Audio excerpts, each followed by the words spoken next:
This is Stygian Sagas, dark fiction read by the author. Tonight, the Chattanooga Lights.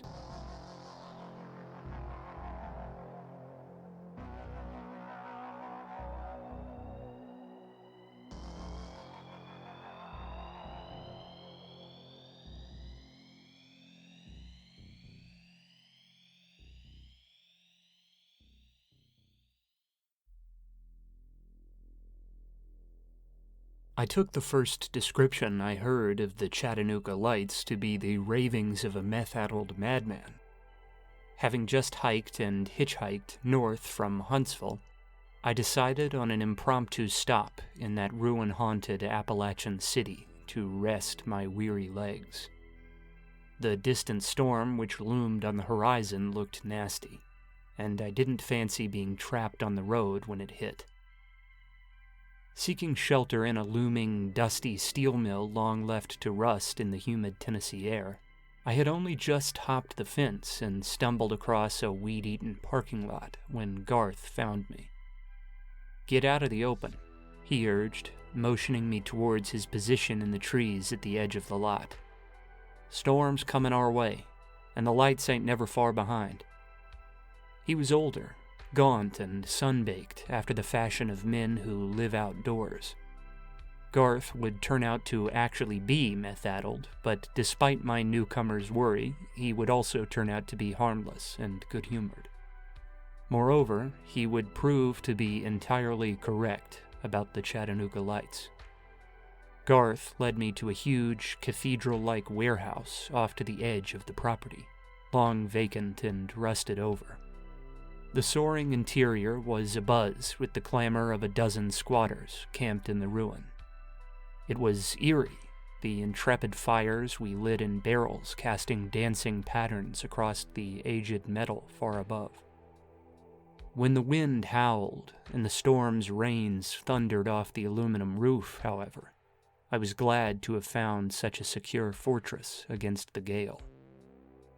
Garth and two other men from the odd little colony spent the whole evening holding firm a tarp used to cover the open entryway to the warehouse, fixing any jostled hole that might let light slip through. When I asked Andrea, an older woman sharing the fire with me, what the deal was with the tarp, she simply nodded towards the screeching wind above and warned that the lights came during the storm. I didn't press my luck with my newfound company, too grateful for the help to start grilling them about the lights. I slept, as did they, taking it in shifts to mind the entrance through the rain-soaked night. It was only in the iron-gray morning that Garth found me eating a modest breakfast of stew with the others, and they cleared things up as best they could. The thick forest choking the riverbank near our factory hid many such ruins, from warehouses to coal plants, all a decade or more out of business. This group of squatters got its water from the river and pulled a fair few fish from its banks in the bargain. They never left the safety of the trees along the shore, however. Across the way, on the opposite bank, there brooded the ruins of an old pig feed factory, whose aging bowels filled with abandoned slop stank like death beneath the warmth of the sun. It was there, near the distant shore, that the lights put on their ominous show. Something, they claimed, lit up the interior of the factory in the night, its glow dancing over the muddy waters of the river to the other industrial corpses in the woods. Though it only seemed to occur at the height of storms, they had a strange, alluring brilliance to them which put the squatters on edge. Andrea swore up and down that her sister had wandered from amongst their number nearly a year ago during just such a storm, leaving barefoot tracks down to the riverbank through the leering dark towards the distant lights. They'd never found her. This and several other local disappearances had solidified the dark reputation of the factory in the minds of the homeless population, which dwelt within the overgrown industrial park. Fearing the eviction a report to the police and a sweep of the industrial park might mean, they had resolved to react to the lights as best they could, and took precautions to hide away when thunder clapped beyond the horizon. When I asked how long the squatter colony had been aware of the lights, Garth wove me a yarn about a particularly bad gale which had blown in from the distant coast the summer before last. Though the others laughed off this suggestion, he insisted he'd heard strange, booming voices on the wind walking the riverbank. As he looked for the source of the noise, a pallid glow had pulsed through the rain-soaked evening from the distant factory. The flash had irritated his eyes, he said, leaving them itching for days afterwards. Despite the dismissal of the others, Garth held firm to the belief that this had been the beginning of the lights. Intriguing as this was, I was more taken in by the camaraderie of the industrial park than disturbed by the eerie silhouette of the factory across the river. With my home life in tatters, I had few places to go, with no plan at an end goal other than escape. Upon being invited to stay a while, I gladly took up a spot in the steel mill with the others. There was a kind of slipshod community to the place, ramshackle as it was. I won't pretend it was comfortable, but we were secure. Staying focused on fishing the river during the day and scavenging around town during the night kept my mind off the problems which had stalked me north from home. With the older members of the colony pushing out into Chattanooga during the day to collect supplies from churches and charitable missions in the city, we did relatively well for ourselves. While some, Garth in particular, spent most of the day in a drugged stupor, there were enough people on their feet to keep us above water. If the police asked questions of a member of the colony while we wandered Chattanooga, we closed ranks and kept our location hushed. This meant we couldn't rely on the city when one of the colony members failed to pay dealers, but for the most part, our numbers kept ill-gotten attention off the steel mill. By the time a month had passed, I was far more worried about Garth overstepping his bounds with someone dangerous than about the lights. All that changed one balmy afternoon in August, when the suffocating heat was just beginning its retreat before autumn. A gale blew clouds over the horizon faster than anyone had anticipated, and though the colony did what it could to urge everyone back into the warehouse before the storm struck, we were a head short when the time came to mask the entrance and hunker down. Andrea had not made it back, and as the rattling rain fell upon the old metal roof overhead, we debated among ourselves what her absence might mean. She'd been at a shelter scoping out beds for the winter, some contended. A couple older squatters living with us at the mill weren't looking forward to the cold, and Andrea had taken a leading role in plotting out an escape route for them. Garth, however, had witnessed her return just after noon, injecting worried murmuring back into the group. The last he'd seen of her was the flash of her auburn hair as it bobbed over the embankment leading down to the river. With each minute spent huddled in the warehouse against the droning wind of the storm bringing ever more speculation, the decision was made that we'd comb the riverbank for her the second the storm let up. There was some back and forth over whether the distant rumbling thunder had abated enough to nullify the mysterious lights once the storm subsided. But with night closing in, it was decided that time was of the essence. Garth asked for volunteers, and from among the pale-faced crowd only myself and stammering wraith-like Lucas stepped forward. Lucas had only been with the colony a few weeks more than me. I suppose we were both stupid enough not to fully understand what we were getting ourselves into. Garth, for his part, was trying to help a friend. Jittery and drugged as he was, he didn't shy away from the task at hand. We said our goodbyes and followed Garth into the dying dusk with improvised rebar clubs in hand, the others eyeing us like they might have eyed a gallows procession. The old man carried an aged, ill-gotten revolver in his waistband, a shallow relief against the ominous shadows choking the riverbank. Eyes dancing across the muddy shore, we followed a meandering trail of tracks through the slop, calling out through the trees, hoping against hope that we'd hear Andrea's gravelly voice call out in return. When the tracks ended just 100 yards or so up the bank, we fanned out, scouring the ground in the fading daylight. It was then, as a gust of wind rocked the gnarled trees stooping low overhead, that lightning flashed in the distance. There was more to it, though, a sort of agonized momentary daylight that breached the forest. For a second's harried passage, it was as if we stood in a clinical white room lit by fluorescent bulbs, the glow making me reel in shock. I had been crouched along the ground, overturning an old sweater I'd picked out in the shadows. My back, as fate would have it, was to the river. The others had not been so fortunate.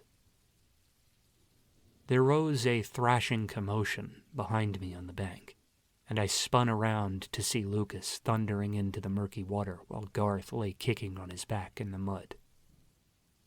I called for Lucas to stop, heart rattling in my chest with its slipshod rhythm as he floundered farther from the shore into the placid, lazy current. Then I looked down at Garth. His eyes were ruined. The lids were shriveled and agitated, the pupils lost under gray clouds of cataract-like film. The skin of his face was cruelly rent, peeling and reddened, as if Garth were fresh off a week's march across the Sahara. Still, those unseeing orbs twitched back and forth, searching for purchase they never found while their owner sputtered and gasped for air. Shocked as I was, my first foolish thought was that he had been shot or assaulted somehow. I helped him up and began to stagger back up the riverbank, calling to Lucas all the while. I never spotted the acid-hurling attacker my scattered brain had conjured up, my head swinging every which way in the dark to find something which wasn't there. Garth was blind and yammering, but otherwise unhurt, and he didn't fight me as I moved him along. When at last I handed him off to the confused pair minding the tarp in the warehouse, I urged them to get help and sprinted back for the riverbank, the others too busy murmuring over Garth to notice my retreat. Though I can't explain why I was so able to swallow my apprehension during that initial sprint to the river, the boldness didn't last. By the time I had slid into a cheap, corroded metal rowboat that we kept tied along the shore and dragged myself out onto the silent river's motionless surface, I began to second-guess myself. Whether it was due to fading adrenaline or the passage of time in solitary thought, the jagged silhouette of the pig feed factory through the trees opposite me seemed every bit as foreboding as a crouched predator. The shadow of the building seemed alive on the water, roiling in slow motion, the whole scene wreathed in a stench so foul it turns my stomach just to recall it in words. It was rot, to be sure, the leftovers of whatever slop had been abandoned to decay in the bowels of the tepid factory before me. But there was more to it, something electric, like a spent fuse or a blown light bulb laced through the entropic odor. I found myself gripping tight the thin rebar club I carried between pulls on the oar, wishing I'd thought to take Garth's gun. I had no reason to think a gun would be of use then, but I'm sure it would have tamed my worry all the same. Finally, I scraped up onto the muck of the far bank and hopped out with club in hand, eyes darting through the woods. I clicked on a cheap plastic flashlight I'd plucked from a gas station trash can the week prior and forged into the trees, tracing a distant cracking through the underbrush. Lucas had stumbled onto the bank now, I thought, and was probably thundering blind through the forest. I could hear what I took to be his voice mumbling incoherent syllables, half sobs echoing off the soaring concrete walls of the factory before us.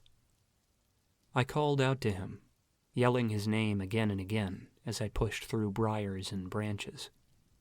Eventually, his voice vanished into the ruin, putting me out of earshot. Only when I exited the woods and came face to face with the yawning front entrance of the factory did I really gag. The smell was far worse here, coating the back of my throat with the sickly taste of rust and spoiled meat. As I bumbled up to the shattered and bent double doors that had once barred the entryway, holding my shirt to my nose as if the fabric would halt the odor, I heard breathless Lucas call out somewhere deep within. With a final look over my shoulder at the safety of the steel mill on the far bank, I pushed through, calling out once again. The interior was office decay made manifest, the front desks and staff cafeteria overgrown with the thick brown stuff I took to be vines. Only when I had turned up a wide industrial ramp towards an empty sorting room did I feel its moist squish beneath my boots, almost slipping on the blackish ichor it released upon the floor. The deeper I went, the more I found, parroting the names of Lucas and Andrea to the empty factory all the while. Each step was a test of will, the stink and the horribly organ-like feel of the strange growth conspiring to make my nerves roaring torrents of barely contained panic. I kept treading through the factory's innards. I focused on how much Andrea had done to make me feel at home with the others, remembering each muggy afternoon Lucas had dragged back a $20 haul from this or that shelter or donation box. I pressed onward. Near the rear of the factory, there was a gigantic rectangular reservoir of concrete silos, used for mixing or sorting feed long ago. I saw the bright jacket Lucas wore flash along the metal stairway leading up and into the center of the silos, and began the arduous climb behind him, swiping aside the meaty tapeworm-like growths which hung here and there from the ceiling. My slick boots clattered up the stairs, my breath labored, my mind numb to the surreal nature of the situation. Again the smell worsened, and again I forced myself to continue, my calls for my friends more rasping croaks than yells at this point. Cresting the peak of the stairway, I saw that Lucas was standing at the edge of a precipice, a tall drop overlooking a central pool in the middle of the silos.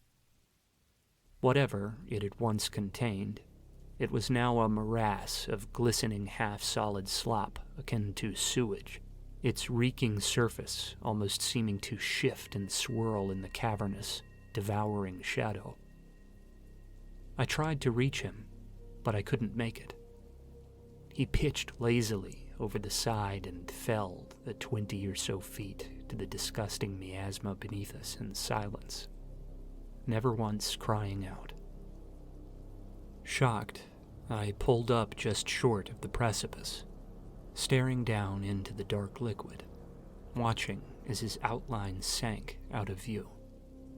Stunned and confused as I was, I became aware of a rippling current rolling over my body.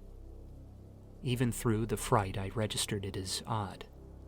In childhood, I'd grabbed a plug's metal rungs as it left a power outlet, and the distant memory of that body-jarring paralysis played itself out at my fingertips while I stood there on the brink. Without knowing why, I scrunched shut my eyes. Somewhere outside, thunder shook the building. I sensed a blinding flash of lightning which lit the murky pool through the rusted wire netting overhead. The hot, prickly paralysis surged, and for a moment I worried that I would totter blind into that awful slop beneath me on shaky limbs, just like Lucas. I regained my balance just as the feeling faded, however. and as I tentatively opened my eyes, I saw something which to this day drags me shaking from sleep.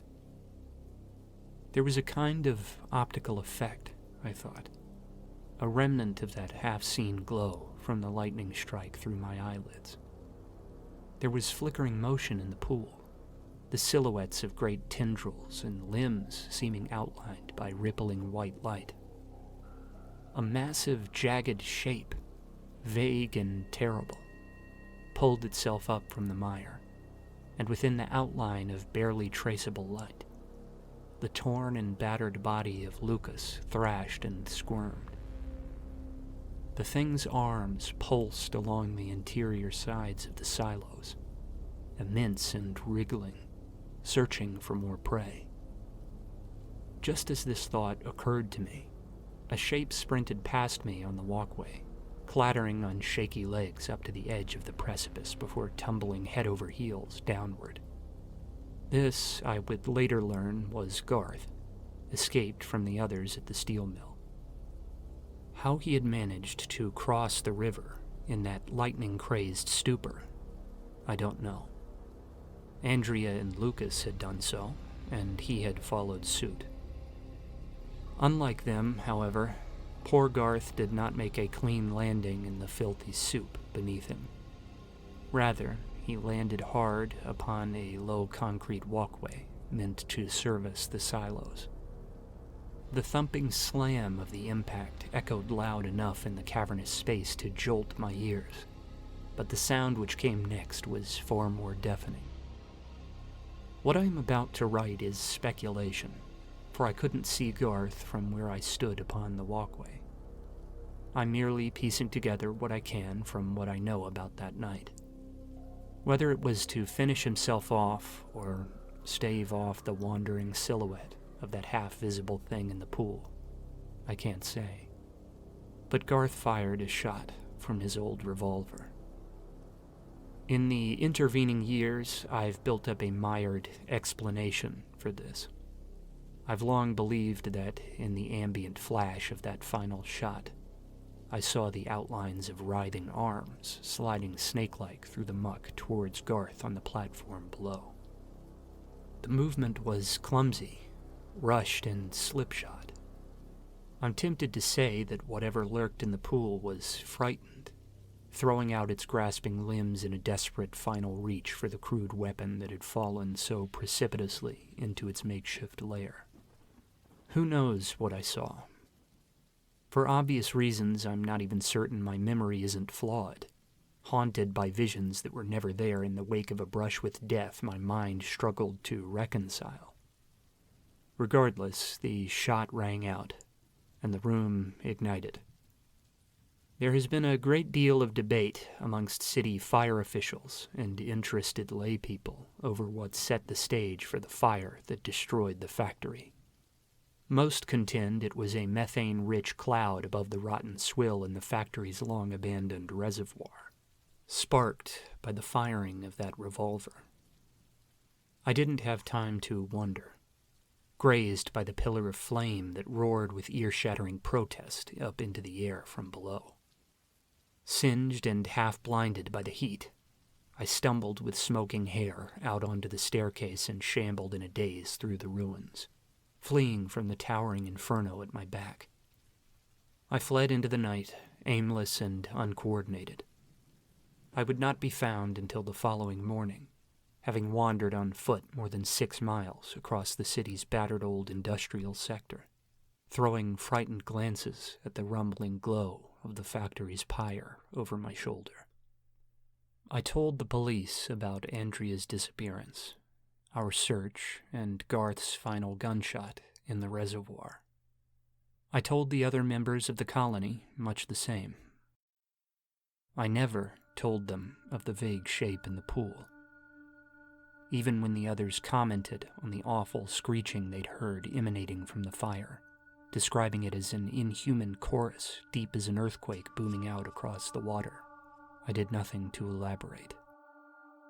The lights never reappeared in the wake of the fire, but that did nothing to calm my nerves. Even with the factory destroyed and demolished, the whole region was poison to me. I departed not long after, saying my shaken goodbyes. There seems to be no number of miles or years I can put between myself and that night on the river that will bury the memory of that stinking, inexplicable charnel house. Much as it turns my stomach to dwell upon it, I find myself lying sleepless at night, running through possible excuses in my mind. Hallucination, supernatural entity, some hastily discarded experiment from beyond our atmosphere. All seem stupid, stumbling grasps at a thing which should not have been. All I can do now is brood, sleepless and haggard, wondering